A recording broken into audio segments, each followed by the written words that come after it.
Let me tell you about something that deeply concerns me. Not just a market correction, not just a recession, not just a financial crisis, but a system failure, a breakdown in one of the core systems that our economy depends on, a failure that could cascade through multiple interconnected systems and cause disruption unlike anything we have experienced in our lifetimes. I have spent decades studying how systems work and how they fail, and right now, I am seeing vulnerabilities that could trigger the kind of system failure that changes everything. I am Ray Dalio. I founded Bridgewater Associates and built it into one of the most successful investment firms in history by understanding how economic machines work. I study systems. I model cause and effect relationships. I look for vulnerabilities and stress points. And what I am seeing now is a convergence of stresses across multiple critical systems. Any one of these could fail on its own, but they are interconnected in ways that mean failure in one system could trigger failures in others. This is what I call cascading system failure, and I believe the probability of this happening in the next few years is higher than most people realize. Let me start by defining what I mean by a system. A system is a set of interconnected components that work together to perform a function. The financial system moves money and allocates capital. The energy system produces and distributes power. The supply chain system moves goods from producers to consumers. The payment system processes transactions. The communication system transmits information. These systems are the invisible infrastructure that modern civilization depends on. When systems work, we do not think about them. Money transfers instantly. Electricity flows reliably. Products arrive when ordered. Phones and internet work. We take it for granted. But systems are fragile in ways most people do not appreciate. They depend on confidence, coordination, and continuity. When confidence breaks, when coordination fails, when continuity is disrupted, systems can collapse very quickly. The system failure I'm most concerned about is in the payment system, specifically the system that processes electronic payments and maintains the ledgers that track who owns what. This might sound technical and boring, but it is existential. If the payment system fails, even temporarily, the entire economy stops. You cannot buy food. You cannot get gas. You cannot pay employees. You cannot conduct any economic activity. Everything freezes. Let me explain how the payment system works and where the vulnerabilities are. When you swipe a credit card or send a wire transfer or use a payment app, multiple systems interact to complete the transaction. Your bank debits your account. The merchant's bank credits their account. Clearinghouses in the middle reconcile the transactions. The Federal Reserve and private networks like SWIFT move the actual funds between banks. All of this happens electronically in milliseconds. This system processes trillions of dollars in transactions every day. It depends on complex computer systems, telecommunications networks, and most importantly, trust that the ledgers are accurate. Banks trust that when they credit a customer's account, they will actually receive the funds. Merchants trust that when a payment is approved, they will get paid. This trust is the foundation, but the system has vulnerabilities. First is cyber attack. The payment system is a prime target for hostile nations and criminal organizations. Russia, China, North Korea, and Iran have sophisticated cyber capabilities. They have probed U.S. financial infrastructure repeatedly. A coordinated attack on major banks, payment processors, and clearinghouses could cripple the system. Transactions would fail. Banks would not know account balances. Commerce would halt.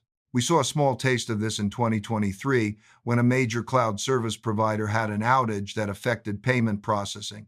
For a few hours, many credit card transactions could not be processed.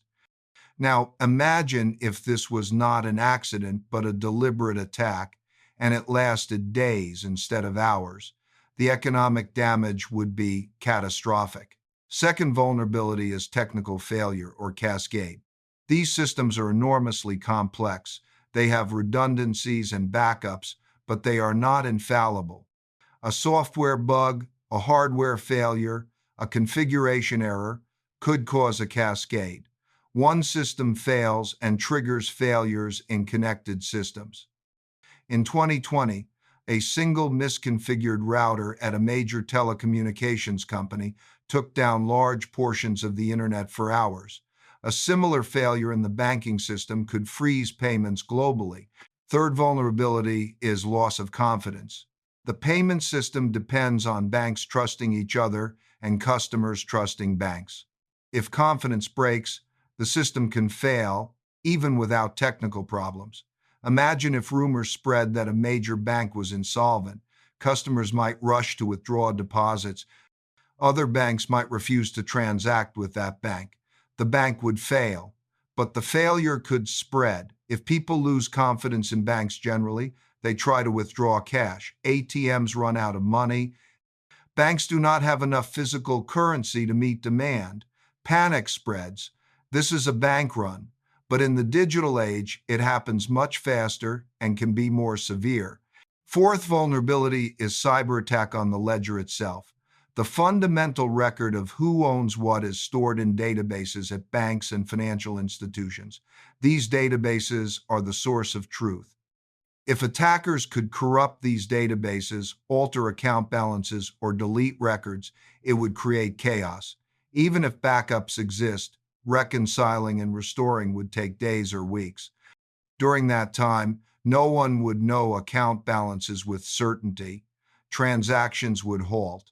Now, you might say that we have never had a complete payment system failure, so why worry about it now? My answer is that the risk is increasing for several reasons. First, geopolitical tensions are higher. We are closer to major power conflict than at any time since the Cold War.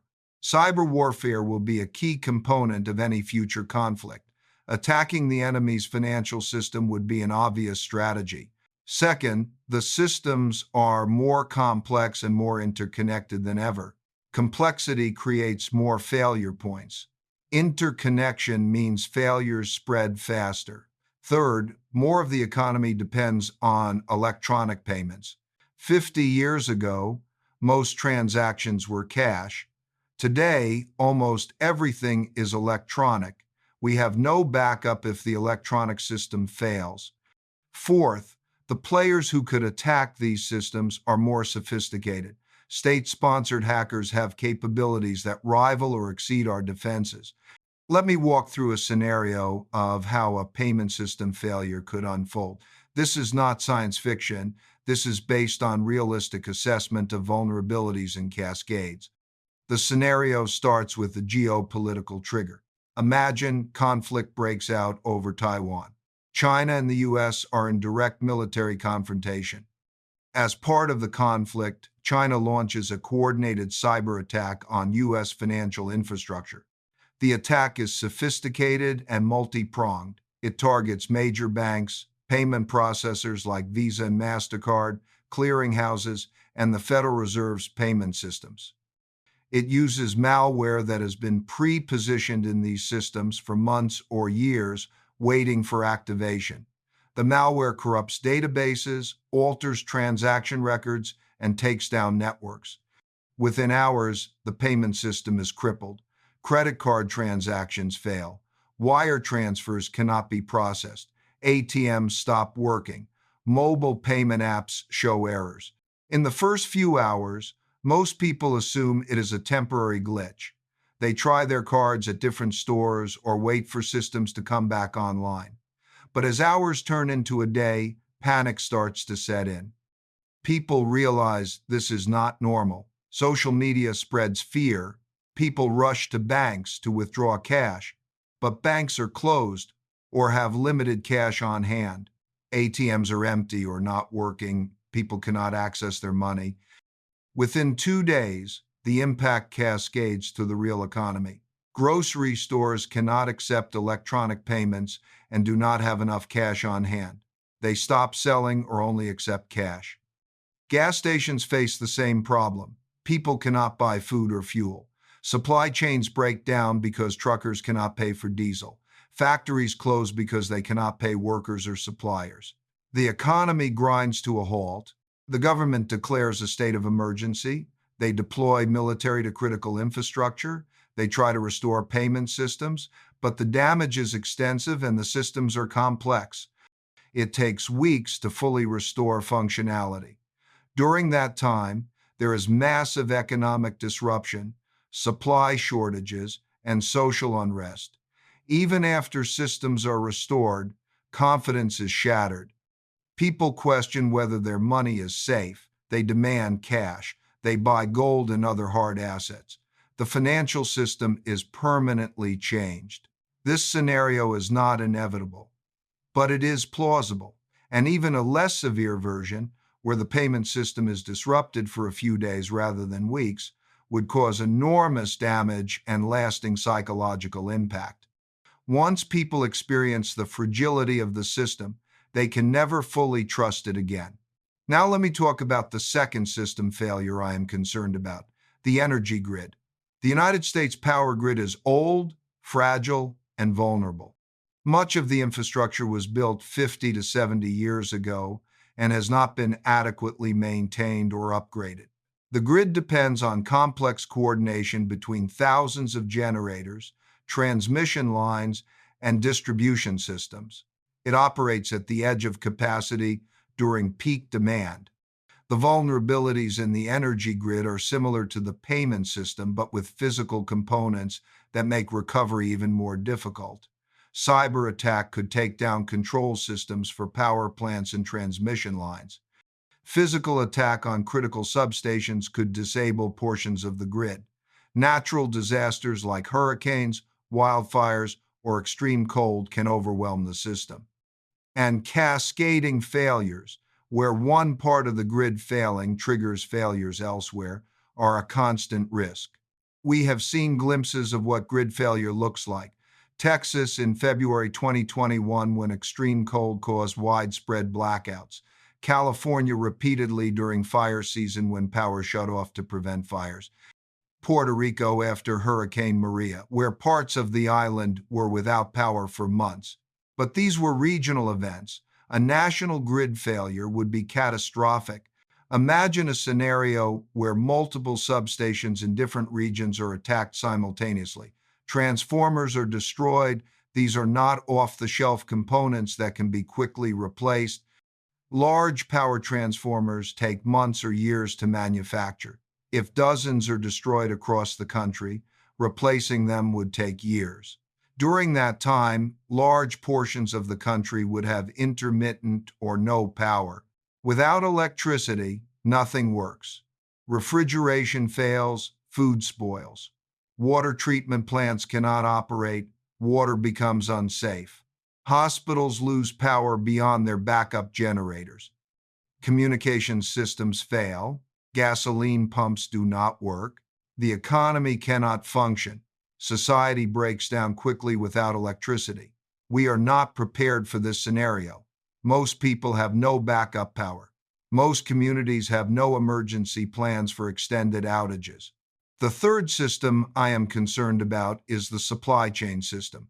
COVID showed us how fragile global supply chains are.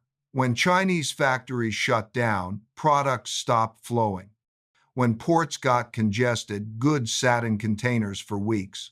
When truckers got sick or quit, deliveries were delayed. We experienced shortages of everything from toilet paper to semiconductors. But COVID was a relatively mild supply chain disruption compared to what is possible. Imagine a scenario where multiple disruptions hit simultaneously. A major war disrupts shipping in the Pacific. Energy prices spike due to Middle East conflict. Cyber attacks on port systems and logistics software. Labor strikes at critical choke points. The supply chain system is so finely tuned and operates with so little slack that multiple shocks could cause it to seize up entirely. Food supply chains are particularly vulnerable. The U.S. imports a significant portion of food and agricultural inputs. Fertilizer comes from Russia and China. Many fruits and vegetables come from Mexico and South America. Disruption to these imports would cause food shortages and price spikes. Even domestic food production depends on complex logistics. Farm equipment needs parts. Grain needs to be transported from farm to processor to distributor to store. Any break in this chain causes problems. A fourth system vulnerability is the financial derivatives market. This is less visible to most people, but potentially as dangerous as payment system failure. The derivatives market is enormous, with notional values exceeding $600 trillion. These are contracts that derive their value from underlying assets like stocks, bonds, commodities, or currencies. Banks and financial institutions use derivatives to hedge risks and speculate. But derivatives create counterparty risk. If one party to a derivative contract fails, the other party takes a loss. If that loss is large enough, it can cause them to fail, triggering more failures. This is what happened with AIG in 2008. They sold credit default swaps, essentially insurance on mortgage securities. When mortgages defaulted, AIG owed money they did not have. The government had to bail them out to prevent cascading failures across the financial system. The derivatives market today is even larger and more complex than in 2008. Interest rate derivatives alone exceed $400 trillion in notional value. As interest rates have risen sharply, the value of these contracts has shifted dramatically. Some institutions have large unrealized gains, others have large unrealized losses. If a major derivatives dealer fails, it could trigger a chain reaction. Counterparties would demand collateral or try to exit positions. Prices would gap, margin calls would force liquidation. The cascade would accelerate. I am watching several large banks and hedge funds that I know have significant derivatives exposure. So far, they have managed risks adequately. But if volatility spikes or if there is a sudden move in rates or currencies, something could break. The lack of transparency in derivatives markets means we do not always know who has exposure to whom until it is too late. Let me talk about why these system failures are more likely now than in the past. We are in a period of transition and stress. The post-World War II global order is breaking down. U.S. dominance is being challenged by China and regional powers. Globalization is reversing into regionalization and protectionism. Trust in institutions is declining. Political polarization is increasing. These conditions create instability. At the same time, our systems have become more complex and more tightly coupled. Complexity means more things can go wrong. Tight coupling means when things go wrong, failures spread quickly. We have optimized for efficiency at the expense of resilience. Just-in-time inventory and supply chains have no slack. Centralized systems have single points of failure. We have become fragile. The other factor is that potential attackers have both capability and motive. Russia, China, Iran, North Korea all have advanced cyber capabilities. They have probed our infrastructure. They know where the weak points are, and they have motives. They see attacking U.S. economic systems as a way to weaken us without direct military confrontation. In a future conflict, economic warfare through system attacks would be a primary tactic. Now let me talk about what you can do to protect yourself and your family. Because understanding the risk is not enough. You need practical steps to increase your resilience if systems fail. These preparations might seem extreme, but they are prudent insurance against low-probability, high-impact events. First, increase your cash holdings. Not money in the bank, but physical cash. If the payment system fails, electronic money becomes inaccessible. Cash would be the only way to transact. Keep enough cash at home to cover 2 to 4 weeks of expenses, maybe $5,000 to $10,000 depending on your family size. Store it securely in a safe. This gives you the ability to buy food, gas, and necessities if cards and electronic payments do not work. Second, hold some gold and silver coins. Precious metals have been money for thousands of years. If paper currency loses value or payment systems fail, gold and silver would be accepted for barter. 1-ounce gold coins and smaller denominations of silver are practical for transactions. Keep them in a safe at home or in allocated storage outside the banking system. Third, stockpile essential supplies. Food that does not require refrigeration. Canned goods, rice, pasta, dried beans, enough for 4 to 8 weeks for your family. Water or water filtration capability, since water systems might fail without electricity. Basic medicines and first aid supplies. Flashlights, batteries, portable radio, fuel for generator if you have one. These preparations seem paranoid until you need them. Then they are invaluable. Fourth, have backup power capability. A generator and fuel can keep essentials running during power outages. Refrigeration, lights, communications. Solar panels with battery storage are even better, as they do not depend on fuel supply. Many people installed these after experiencing prolonged outages and found them essential. Fifth, develop community connections. In a system failure, communities that work together fare much better than isolated individuals. Know your neighbors. Have relationships with local farmers or food producers. Be part of community organizations. Social capital becomes more valuable when systems fail. Sixth, diversify assets across systems and geographies. Do not keep all your wealth in one bank or one country. Spread deposits across multiple banks under FDIC limits. Have accounts in multiple countries if possible. Own assets in different forms: stocks, bonds, real estate, precious metals, cryptocurrency. No single system failure can wipe you out if you are diversified. Seventh, have skills that are valuable independent of systems. Basic carpentry, plumbing, electrical work, gardening and food preservation, first aid and medical skills. These become very valuable when you cannot just call a professional or order services online. Self-sufficiency increases resilience. Eighth, maintain physical fitness and health. In system failures, physical capability matters. Being able to walk long distances, carry supplies, perform physical tasks. Your health is your foundation. Without functioning healthcare systems, prevention becomes critical. Now, let me talk about portfolio positioning for investors anticipating potential system failures. The investment implications are significant. Traditional financial assets, stocks and bonds, are vulnerable to system failures because they are electronic records and databases.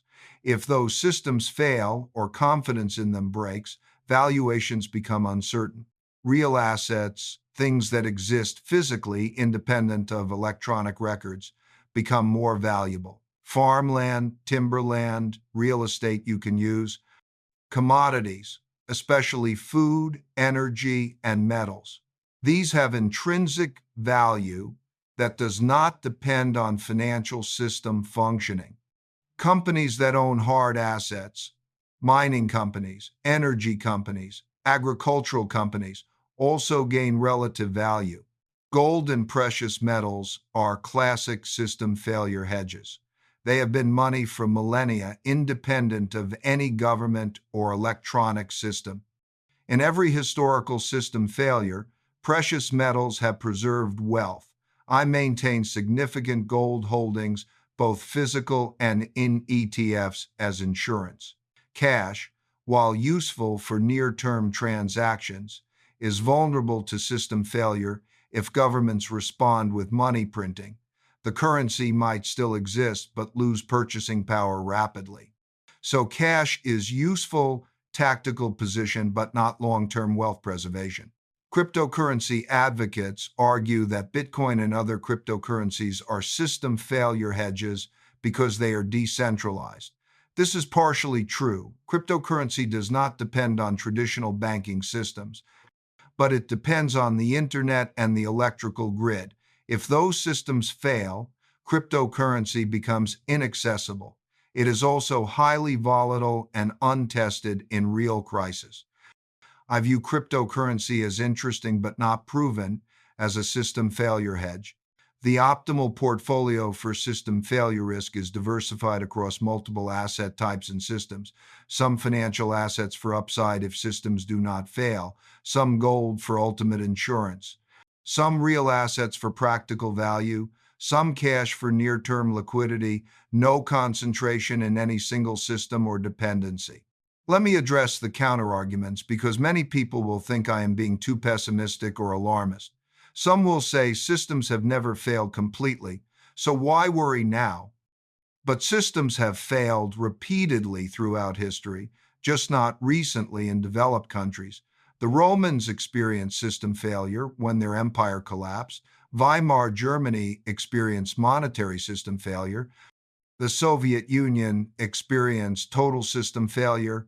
Argentina has experienced multiple system failures. It happens. The reason it has not happened recently in the U.S. is that we have been in a period of stability and U.S. dominance. But that period is ending. We are entering a more chaotic phase. System failure risks are increasing, not decreasing. Others will say that preparations for system failure are paranoid and unlikely to be needed. Maybe. I hope they are right. But the cost of preparing is modest compared to the cost of not preparing if I am right. Keeping some cash and supplies on hand does not hurt me if nothing happens. But not having them could be catastrophic if systems fail. Some will point out that governments will prevent system failures or quickly fix them. Governments will certainly try, but they may not succeed. The systems are complex. The attacks or failures could be severe. Government response could be inadequate or too slow. Depending entirely on government help is risky. Let me paint a picture of what life looks like in a system failure scenario, because understanding the reality makes the need for preparation clearer. Imagine you wake up one morning and your phone does not work. Not just no signal, but completely dead network. You try to use your computer and the internet is down. You turn on the TV and it is just static. You try to call someone on a landline if you have one and nothing. Total communications blackout. You get in your car to drive to work or to find out what is happening. But your credit card does not work to buy gas. The gas station pumps are not working anyway because they need electricity and internet to process payments. You try an ATM and it is offline. You go to your bank and there is a huge line of people trying to get in, but the bank is closed or only allowing limited withdrawals. You go to a grocery store.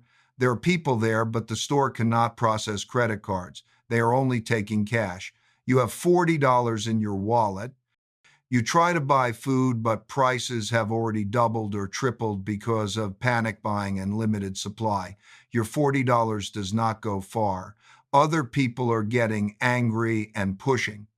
Store security or police are trying to maintain order, but it is chaos. You go home and try to figure out what is happening. You have no internet, no phone service, no reliable information. Rumors are spreading person to person. Some say it is a cyber attack. Some say it is infrastructure failure. Some say it is worse than anyone knows. You do not know what to believe. You do not know how long it will last. You start to worry about feeding your family beyond the next few days. This is day one of a system failure. Now imagine it lasts for a week or 2 weeks or longer. Society starts to break down. Supply chains fail completely. Stores run out of food. Pharmacies cannot restock medicine. Hospitals are overwhelmed and running on backup power. Crime increases as desperate people take desperate measures. Government tries to maintain order, but resources are stretched thin. This is the reality of system failure. It is not theoretical. It is visceral and frightening. Now imagine you had prepared. You have cash on hand so you can buy what you need if stores are accepting cash. You have food supplies so you are not dependent on stores. You have water and basic necessities. You have a generator, so you have light and can preserve food. You have a radio, so you can get emergency broadcasts. You have gold and silver if currency becomes worthless. You are not panicking because you are prepared. This is the difference preparation makes. Let me close with this. I do not know if a major system failure will happen in the next few years. I assign it maybe a 20 to 30% probability, not certain but not negligible.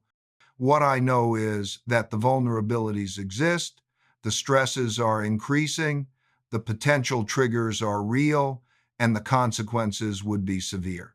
My philosophy has always been to prepare for multiple scenarios rather than betting on a single outcome. I prepare for system failures while also maintaining positions that do well if systems remain stable.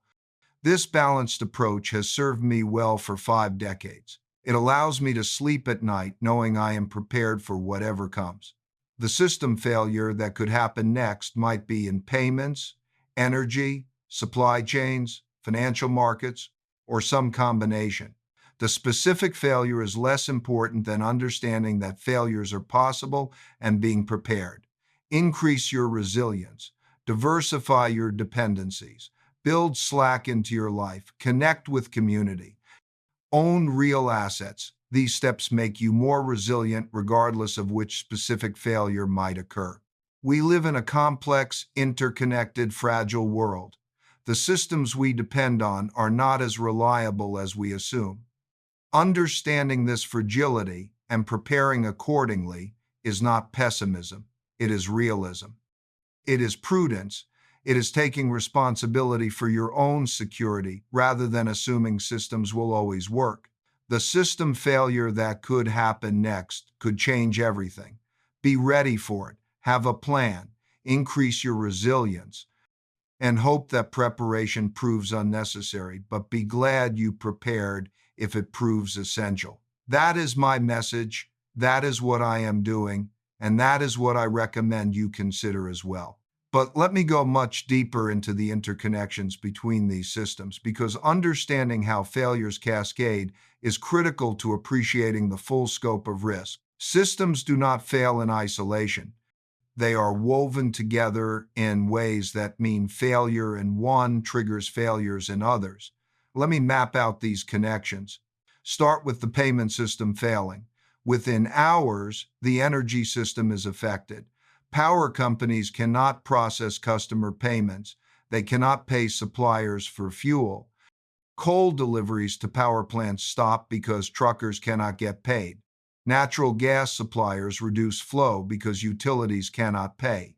Within days, power plants start shutting down due to fuel shortages. The energy grid becomes unstable. Now, the energy failure affects other systems. Without reliable power, water treatment plants cannot operate properly. Drinking water becomes questionable. Sewage treatment fails. Public health is threatened.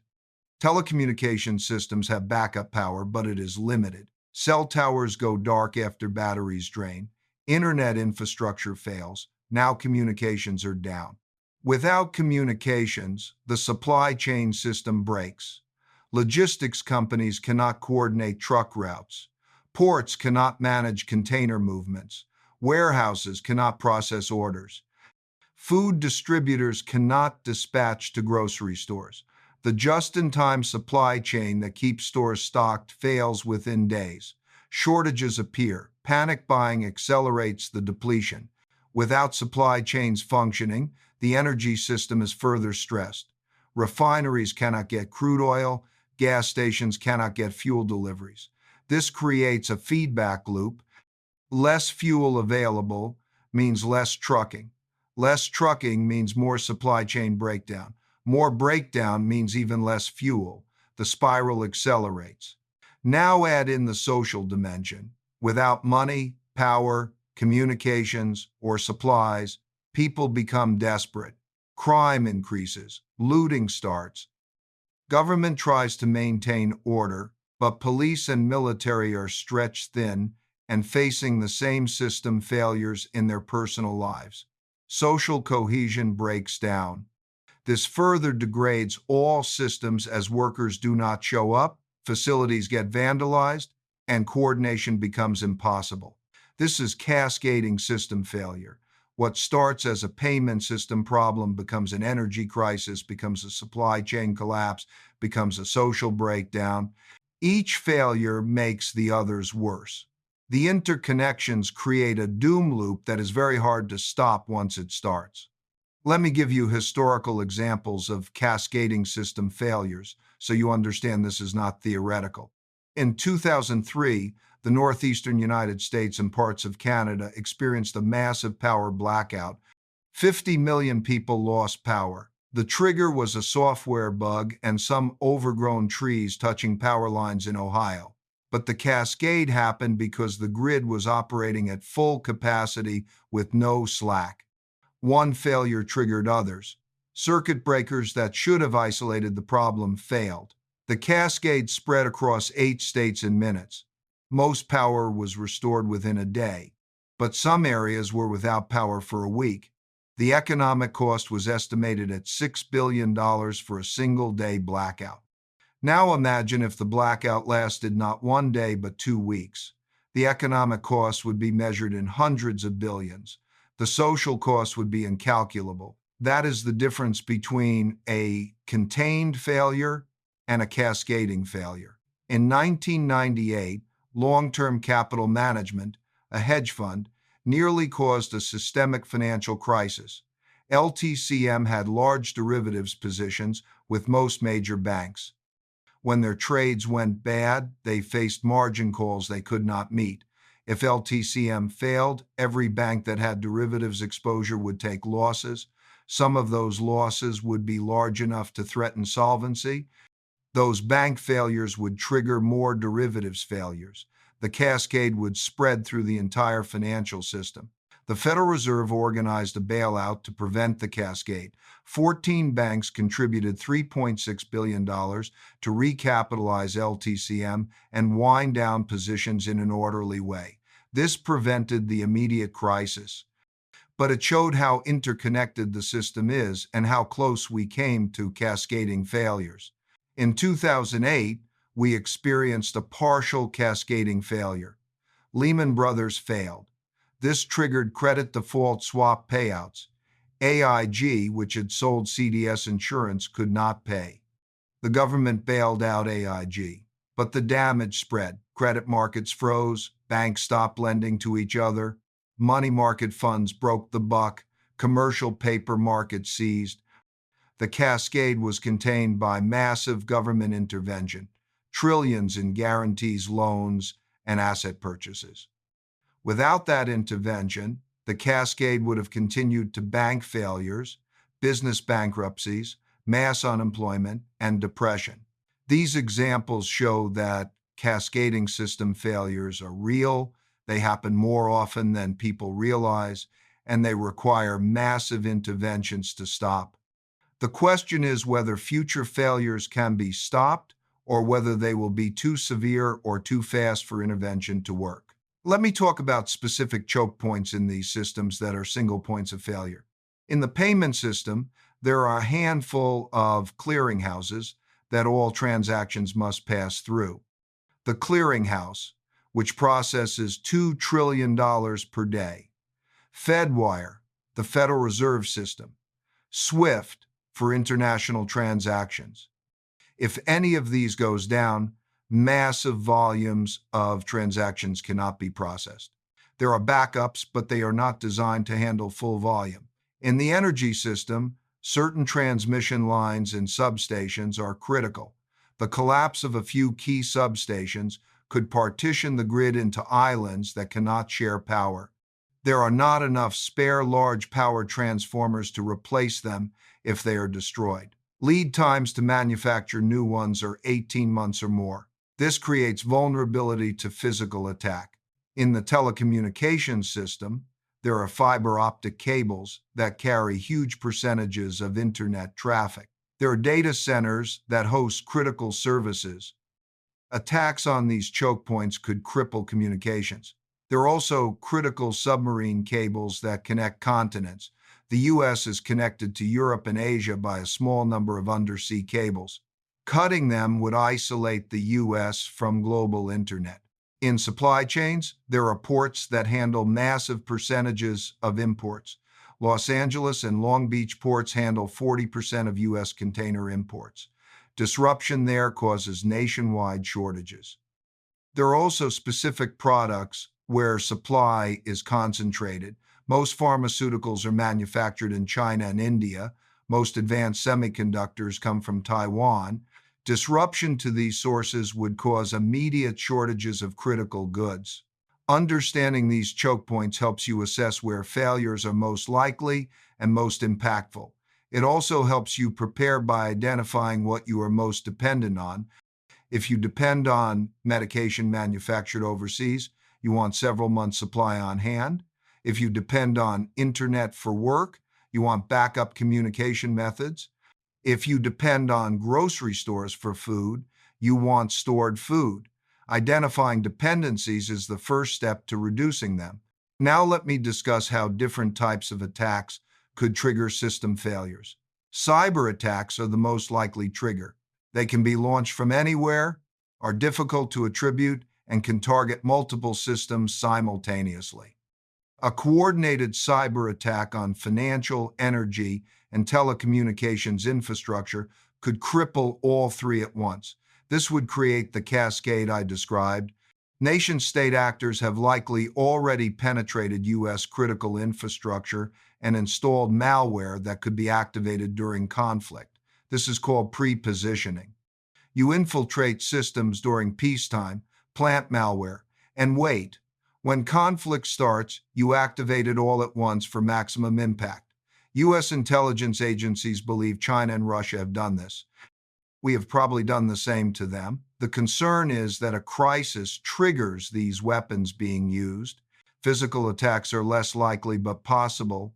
In 2013, there was an attack on a PG&E substation in California. Unknown attackers used sniper rifles to shoot at transformers and equipment. They caused millions in damage, and the substation was offline for weeks. This was one substation. Imagine coordinated attacks on dozens of substations nationwide. The grid would be crippled for months. Electromagnetic pulse, EMP, is a nightmare scenario. A nuclear weapon detonated at high altitude over the U.S. would create an electromagnetic pulse that would fry electronics over a huge area.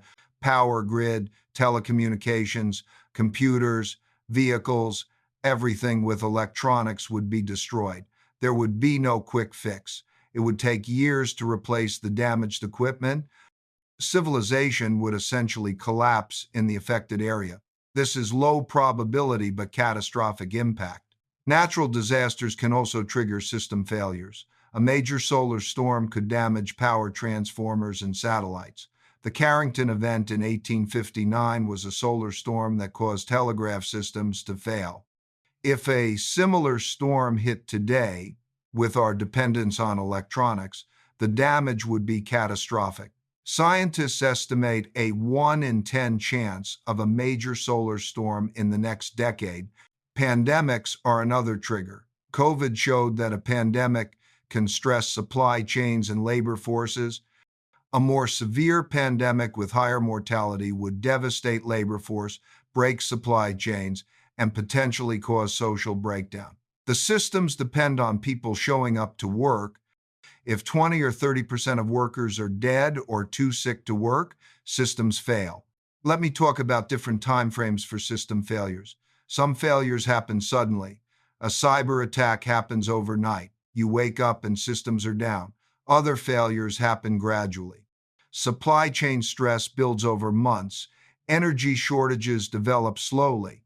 Financial leverage accumulates over years until something breaks. The gradual failures are harder to see coming but can be just as devastating. The sudden failures require immediate response capability. This is why having cash, supplies, and plans ready matters. You do not have time to prepare once the failure happens. The gradual failures give warning signs. You can see them developing if you are paying attention. This is why monitoring indicators is important.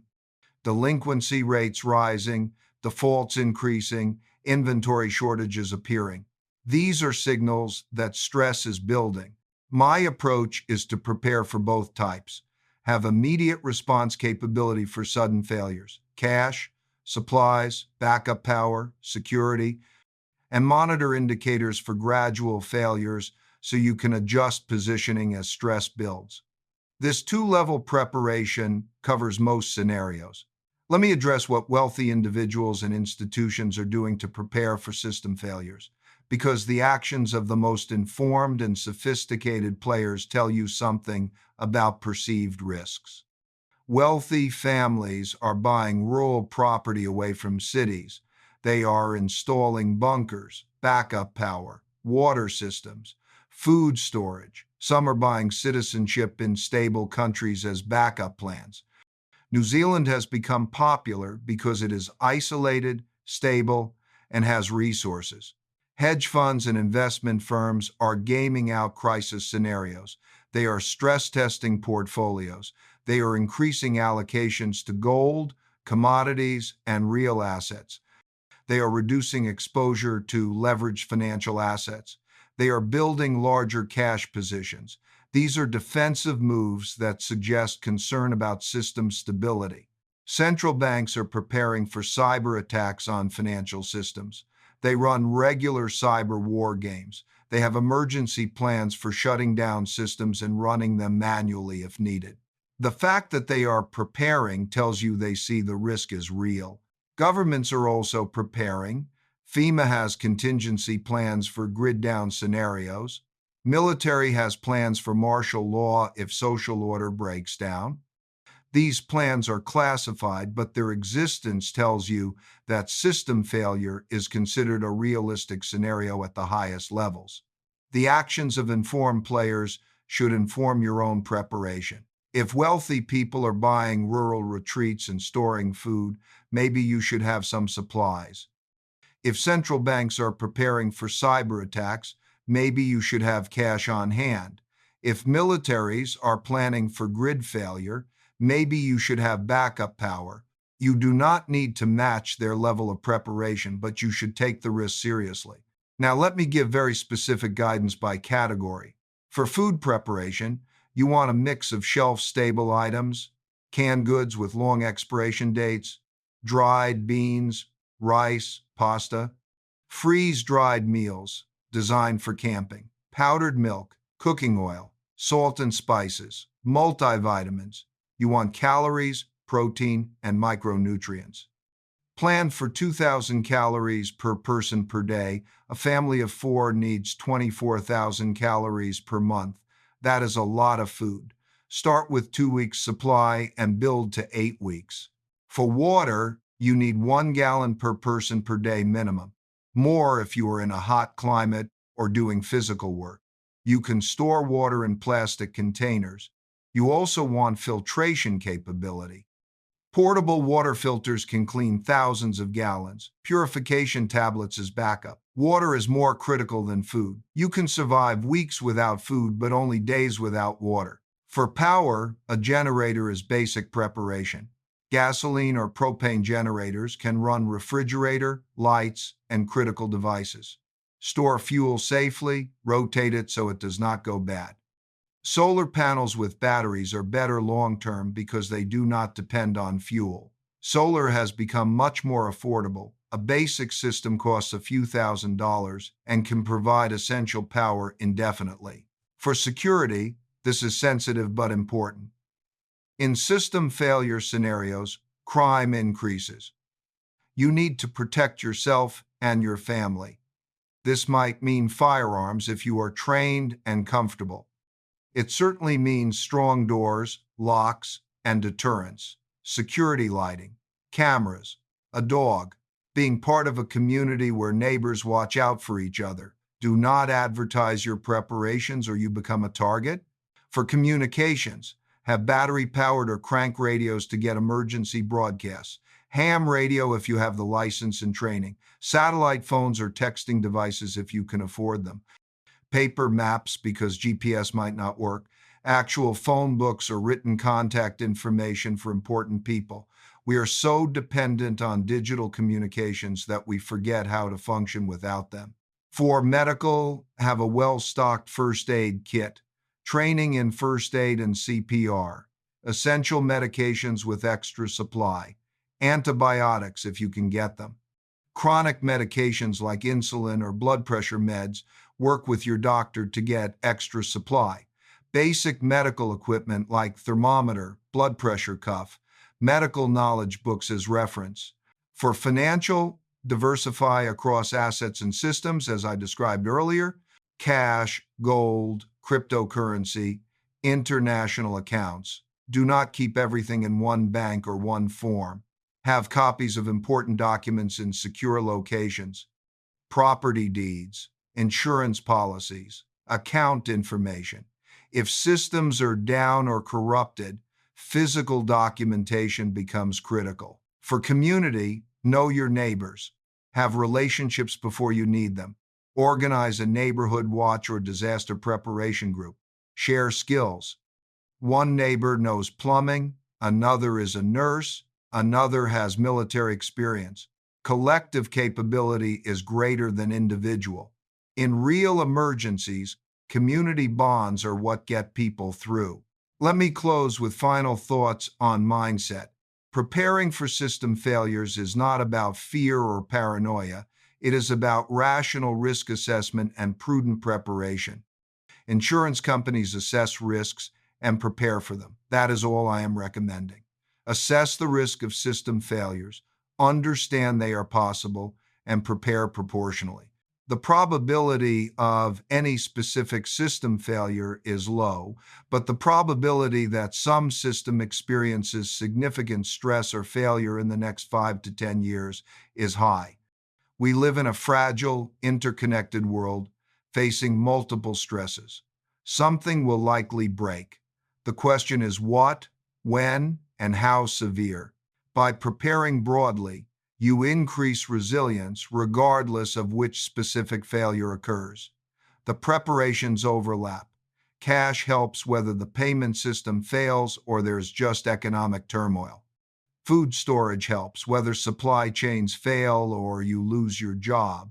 Backup power helps whether the grid fails or there is just a local outage.